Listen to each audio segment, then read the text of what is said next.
Hello, this is a longer video response and a long video about the frequently asked questions for a Stranger of Paradise as it relates to post-game progression. And there should be some timestamps in the description below if I don't forget. Um, I try to do this all in one go. Topics that we'll be covering or trying to cover will be where, like, you just beat the game. Where do you go from here? How do you progress? How do you access the DLC? Do you have to really beat the game all over again or play the whole game over again? The answer to that is no. Uh, and how do you keep up with the difficulty and power progression? And it's like, oh, do I have to have a super powered build to do that? The answer to that also at this time is no. Um, but we'll call it the building blocks, as well as just some ideas, like one roadmap to kind of uh, guide players um, as they progress through Stranger Paradise post game or the DLCs. So, one, when you beat the game, you get two side missions that unlock, and if you're achievement hunting, you might go for those. And if you're not, or if the achievements can wait, then you might go to a different difficulty instead. So, no need to start the entire game over if you wanted to, like, oh, I played it on action, I want to play the whole game over on hard. Um, we'll say if you want to play the whole game over again, chaos difficulty is waiting for you. Uh, and that is going to be harder than hard sometimes. So, bottom right corner, there's a change difficulty button on my UI. I'm going to press that button for my respective platform. I'm choosing Chaos. Bahamut won't be available until you start the DLC mission. And for the most part, you might have two missions that you can actually do if you have access to the DLC. Uh, the first mission is the Chaos Shrine Illusion at Journey's End, so the very first mission from the game. Um, and I can play this mission where it says, oh, here's mission level 130. It lets me know with the red triangle that I am under geared and I will have a penalty, but we'll talk about that later, I hope. And then so it says, oh, if I clear this mission, I get a limit release for swordsman. My level cap goes up, in this case to 55. And let's say I happen to clear a higher level version of the mission. I get credit for all the rewards before then. So, oh, I get both level caps for a swordsman. So, one way to do it, just over time, but we'll hold off on that just for a moment. And then also the other mission that we might have available is the Ancient Chaos Shrine, and that is the DLC. So if you have the Season Pass, this is how you start any of the DLCs. Is you have to beat the game, switch over to Chaos difficulty, and then start in on the Ancient Chaos Shrine from the Chaos difficulty. You are immortal during this mission, but that doesn't make it any less inconvenient if you are underleveled and undergeared. Um, so there's that mission, and then you would go up to the Dragon's Cave and complete that, and then you'll unlock Bahamut difficulty and just kind of follow the instructions there until you've completed the main missions on Bahamut difficulty to get up to the next difficulty up. And so, or to the, which has the next DLC after that. So, roadmap wise, you might choose the Chaos Shrine. Even if you're underleveled at first, you'll clear those goblin guards and the bombs near the beginning in order to get gear, and then you pretty much use whatever drops. And we'll still talk about a bit more of that later, or worst case, in a different video. So, mission level 130, reward is an anima crystal. And instead of using that reward to level up a job or level up our gear, we're going to use that to get access to another mission, Pravika Seagrot. So the second main mission, it's level 135, and it costs one anima crystal to unlock. And after you do that mission, beat up BK, you go over to the Western Keep and kind of do the 140 mission. And you gradually just kind of, I call it stair step your way up 145, 150, 155. Just kind of go your way up. And just kind of a heads up that some of these missions will go back down in level, but so if you wanted to, like, oh, I beat Mount Gulg, instead of doing the 160 version, I'll try the 170 version of Phantoms of the Past, and then instead of the 170 version or 65, I'll do the 175 or um, and then by the time you do the 175 version, hopefully by like Ruins of Machina, um, you might do the 180 or the 190, and then Sunken Shrine. Just kind of work your way up, so that by the time you get to Ancient's Tower, it's like, oh, okay, I got this 195 or 205 or whatever it is. But let's say by default 185, the lowest mission for each of those. So 190, 195, and instead of from Terra Tortura, you go back all the way up to the Chaos Shrine and finish out with Warriors of Calamity mission level 200, and you end up getting that Liberator job break along the way. Now, at this point, you are ready for power-wise, or just we'll call it exposure-wise, you would be ready for the first DLC main mission. And we'll still talk about the power curve and how to keep up with it later. Um, and so let's say that, what's the word? Let's say that you wanted to do another lap.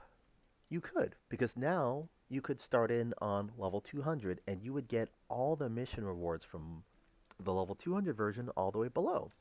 And as a result, by the time you finish an entire second lap of chaos difficulty, you would be finishing it at like around level 280.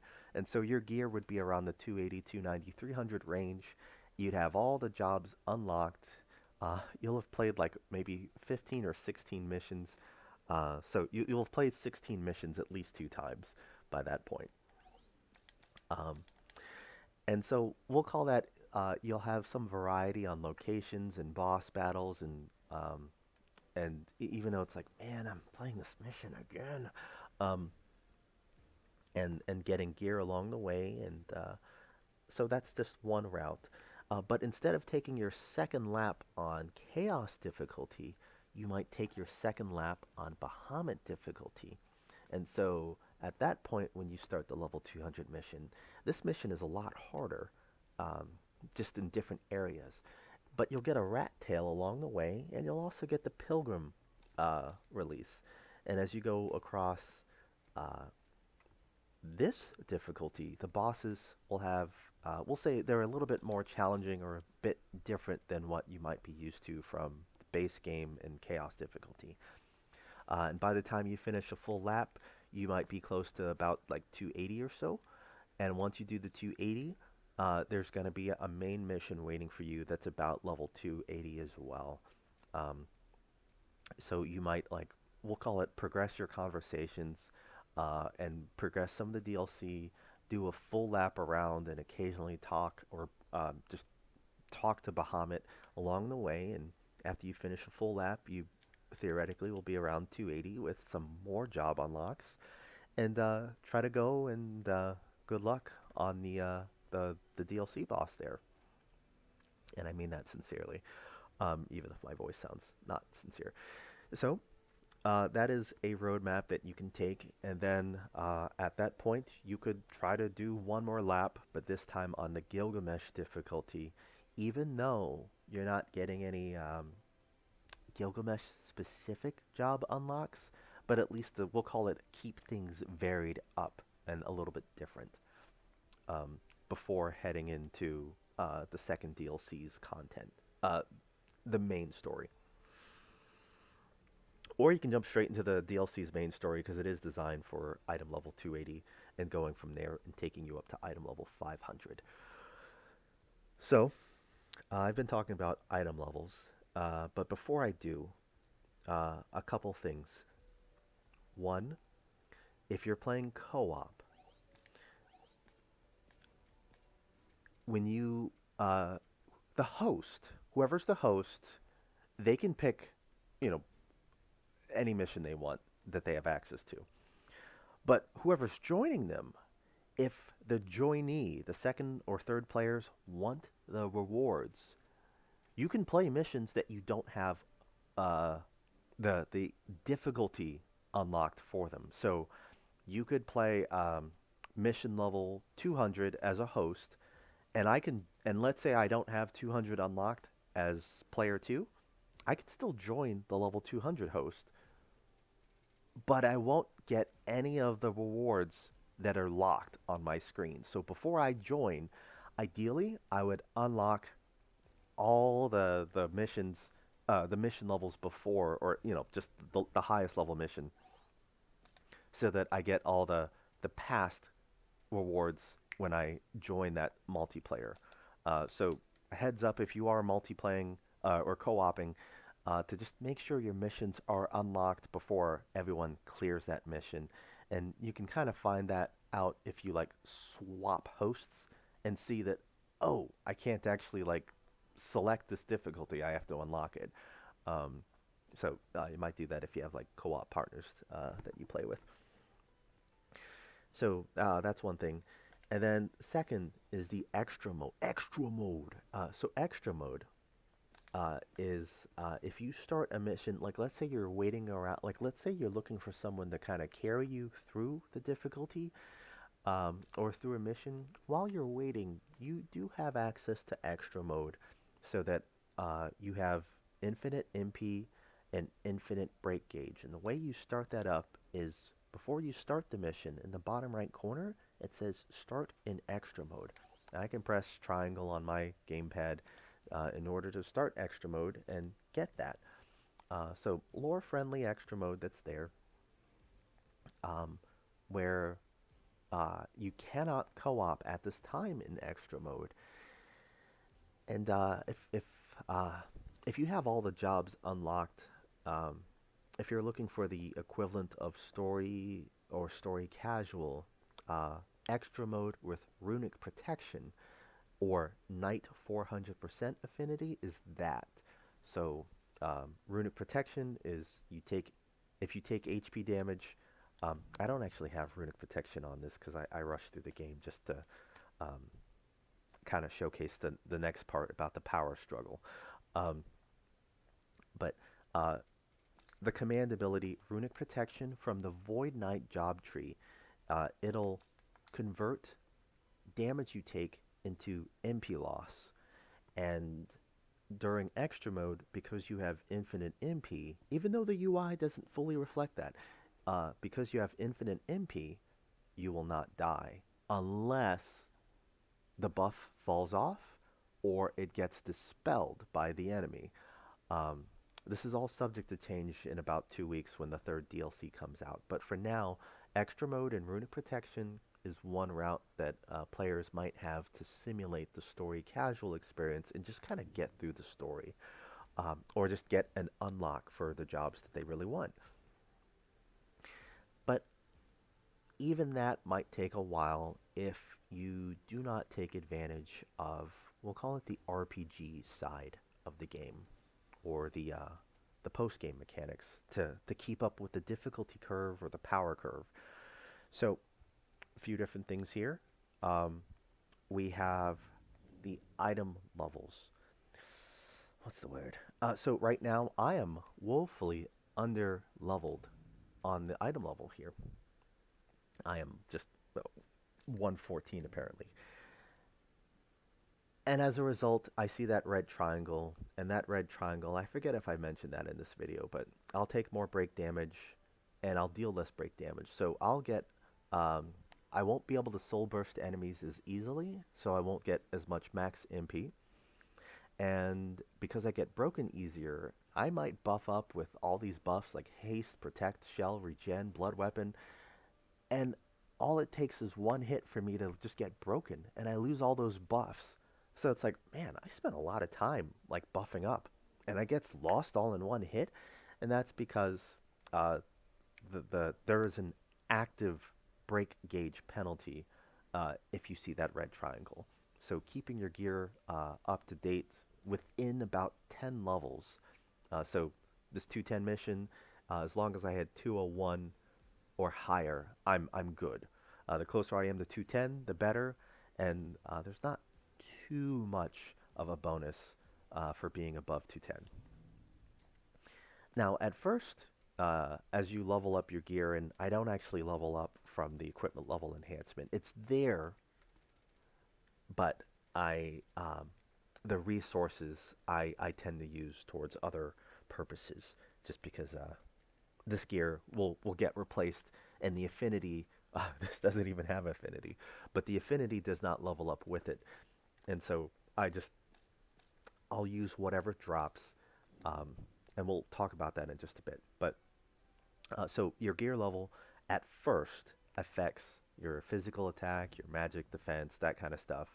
Um, and your stats like strength and agility, they don't change as your gear goes up. But we have another component to the power curve, keeping up with that difficulty curve, and that is your master points. So as of what was it, January 15, 16? I forget when this is. Um, 2023, you get when you beat the game, any of your jobs that reach level 30 get master points. And I'm going to reset my master points for this next part, but so you get master points that you can get to from the main map, or if you're at the save point, like the cubes, those nice spherical cubes. They're really there's like a lot of cubes in a ring if you kind of like pause it. So we have job tree, and in the bottom right corner, there's this job master. It says R3 or the right thumbstick. If I press that inward, if I'm on a job that does not have that, it means the job is not yet level 30 and the job tree has not yet fully unlocked. So there's that. But Marauder, uh, I get to press that button inwards and get access to master points. There's at least two bugs with the master points at the moment, but we're just going to keep going and maybe they'll get addressed. So category one, to me, those take precedence in most playstyles over category 2, 3, and 4. I'm sorry, let me rephrase that. Most playstyles that I've observed, it takes precedence over category 2, 3, and 4. And so I'll demonstrate this because it ties into our last 2 points of how to keep up with the power curve. So we're going to go in and we're going to find a goblin that is not going to change on us um, and not going to move because the demo goblin will dynamically adjust with us. So we're going to go in and we're going to say if we don't see a noticeable difference with each of these hits, I'm going to do an upheaval with Marauder, so the job action. Let's go. And I'm getting about 740 damage. Um, and there's going to be some damage variance, so it could be higher, it could be lower. I don't fully know yet, but we're going to go over and invest some points into something like, oh, we're going to be at max HP. So 2.8%. That sounds great. Right. I'm going to give it a try, and I'm expecting higher than 740. 820. Okay, so we'll call that damage variance because that was, it could have been lower, it could have been higher. 800. So, okay, I'm getting 800-ish. This is good. So I spent my 5 master points towards that damage dealt. That's what the that's what the 3% got me. But let's put it over into strength. So the same 5 points. I have 10 strength more. This is the one. There you are. And I'm getting about 1,000 or almost 1,100 now. So we went from 700-ish, like 750 to 1,100 just for 5 master points into strength. And so where I'm getting at this is as you increase your job level cap, you can invest more points into things like strength for physical damage dealers or intellect for magic damage dealers. Or agility if you like can consistently critical hits on your combo abilities and such and try to break them that way. Um, so yeah, job level limits, you could potentially get as much as like by, we'll call it mission level 300. this could be plus 20 strength instead of, if you just only have gear level, you're missing out on, we'll call it that 250 extra damage that I was doing just a moment ago, if not more than that. Um, Ready? yeah, so that's over 1,000 plus damage still. And so an example of where we then, we'll call it stat sticking, where we just like throw on stats that just ultimately help the main way that we do damage. And so that's what I did with the second set, where I'm trying to just equip things that might help out with strength. In this case, I found a really nice Berserker axe that just, Berserker itself is giving me about 2 strength, but it's also giving me 5 stamina. So that's quite a bit of stamina. Um, but I have a few pieces of gear that have strength on it, and it's like, wait, how do I guarantee a drop? Well, at this point, we can't guarantee what drops and all that stuff, and we'll talk about that in just a bit. But now I'm using the job that has, or I'm using the Marauder that has 9 more strength. So we were getting, what, 1050 before? I'll crush you. And now we're up to 1250. Yeah, 1250. So we went from 750 to 1250. We almost doubled our damage there. And and so this gets into our next part, which is customizing our gear on the parts that we can customize. So this is the part that's not the affinity. This is not fusing from the second DLC. This is just changing the smith effects. Now, on this save, I do not yet have that feature available. It is available on the first playthrough. Some of these side missions will have things like some of these side missions will have things for completion rewards. Smith's Hammer 1. That'll let you smith up the 5-star gear and the artifacts. And then the Smith Hammer 2 from the Mount Gulg, that side mission, Smith's Hammer 2, that's the big one. That'll let you change that'll let you change a piece of gear. So let's say this flail, this staff, it's like, I don't want earth resistance. I don't know when I'm going to get hit with quake. I want strength, or I want intellect, or something like that. Smith's Hammer 2 will let you make that adjustment. And you might also kind of wonder, like, well, should I smith my gear as I go along? And post-game, I'd say yes. Especially if it's 1-star, 2-star, or 3-star, because those materials you're not really going to be using on your artifacts or your 5-star gear or your relics later. They're just going to kind of sit there unused indefinitely. But you've dismantled a lot of gear along the way, possibly. Unless you discarded it, then you might not have anything. Or unless you sped run the game, kind of like I tried to, you might have very little to show for it at the end, and your whole inventory is, we'll call it just not much. Oh, actually, I have more than I thought. So I could dismantle that. I don't want to dismantle certain pieces of gear that I can't easily get back, like these stranger's clothes. I want to keep these.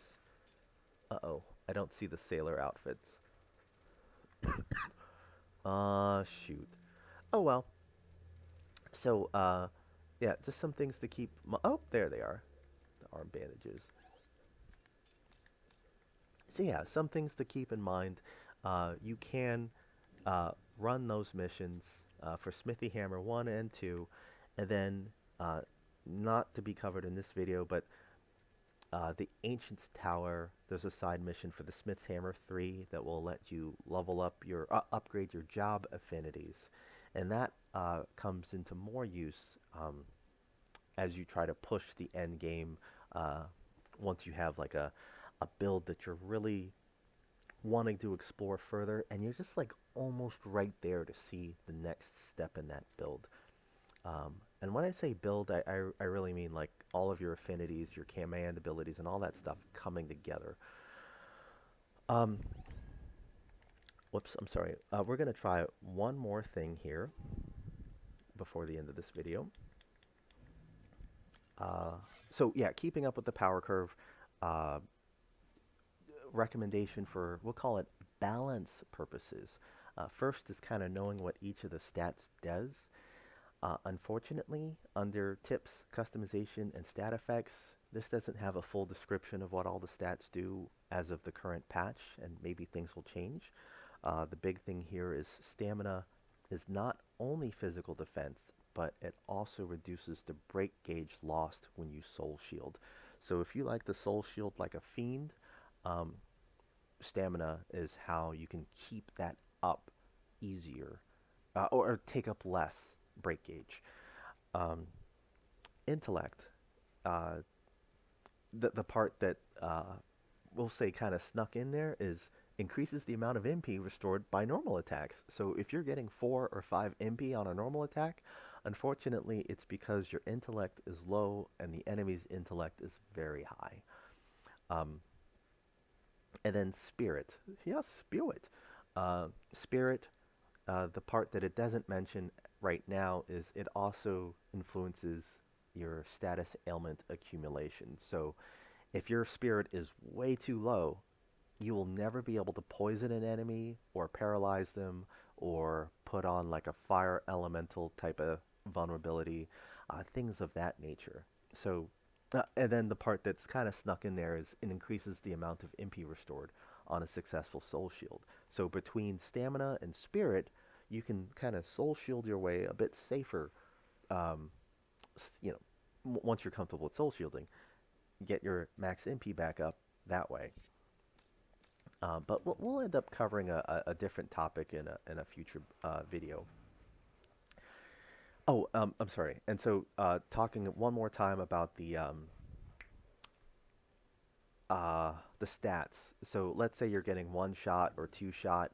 Uh, Consider investing in stamina for physical or spirit for magic defense, or even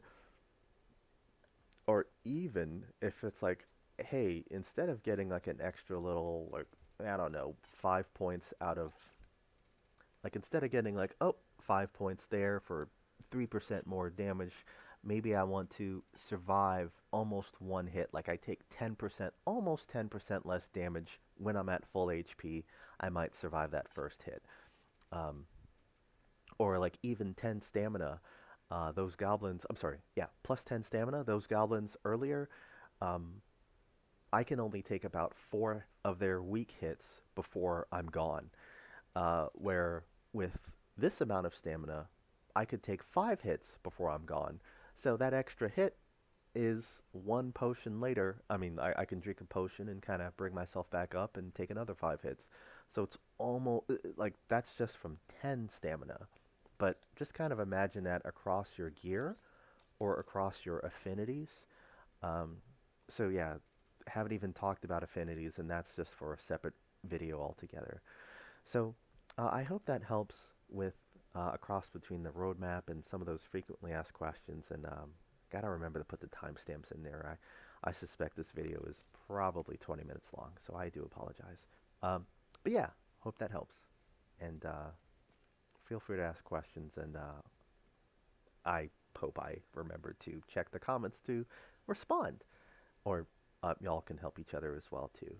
So yeah, uh, until next time. Abrupt ending, I apologize.